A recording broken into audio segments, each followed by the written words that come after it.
अस्सलाम वालेकुम नाज़रीन, अवां ॾिसी रहिया आहियो AK सिंध न्यूज़। ख़बर शामिल कंदासीं। नवाबशाह मां शहर जे सभिनी कॉलोनियुनि मां बरसाती पाणी निकाल न थियण ख़िलाफ़ STP ज़िला शहीद बेनज़ीराबाद पारां निसार किरियो, शाहनवाज़ किरियो, बुढल मक्सी ऐं रफ़ीक मला जी अॻवानी में बल्दिया ऑफिस अॻियां TMO ख़िलाफ़ सख़्तु एहतिजाज कयो वियो।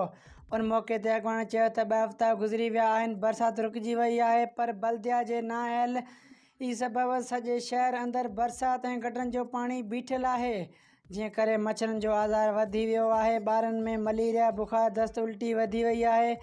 उन्हनि चयो त सॼे शहर में को बल्दिया जो मुलाज़िम नज़र नथो अचे। बरसाति जो ऐं गटरनि जो पाणी बल्दिया वारनि पाण हथ सां जमा कयो आहे, शहर खे हथ सां ॿोड़ियो वियो आहे। उन्हनि चयो त अगरि शहर मां पाणी न कढियो वियो आहे त सॼे सिंध में मुज़ाहिरा कया वेंदा। नवाबशाह मां AK सिंध न्यूज़ जो ब्यूरो चीफ तालिब हुसैन रिंद जे रिपोर्ट मुताबिक़ शहर जे सभिनी कॉलोनियुनि मां बरसाती पाणी निकाल न थियण ख़िलाफ़ STP ज़िला शहीद बेनज़ीराबाद पारां निसार किरियो, शाहनवाज़ किरियो, बुढल मक्सी ऐं रफ़ीक मला जी अॻवानी में बल्दिया ऑफिस जे अॻियां एहतिजाजी मुज़ाहिरो कयो वियो। उन मौक़े ते अॻवान चयो त 2 हफ़्ता गुज़री विया आहिनि, बरसाति रुकिजी वई आहे, पर बल्दिया जे नाअहली सबबि सॼे शहर अंदरि बरसाति ऐं गटरनि जो पाणी बीठल आहे।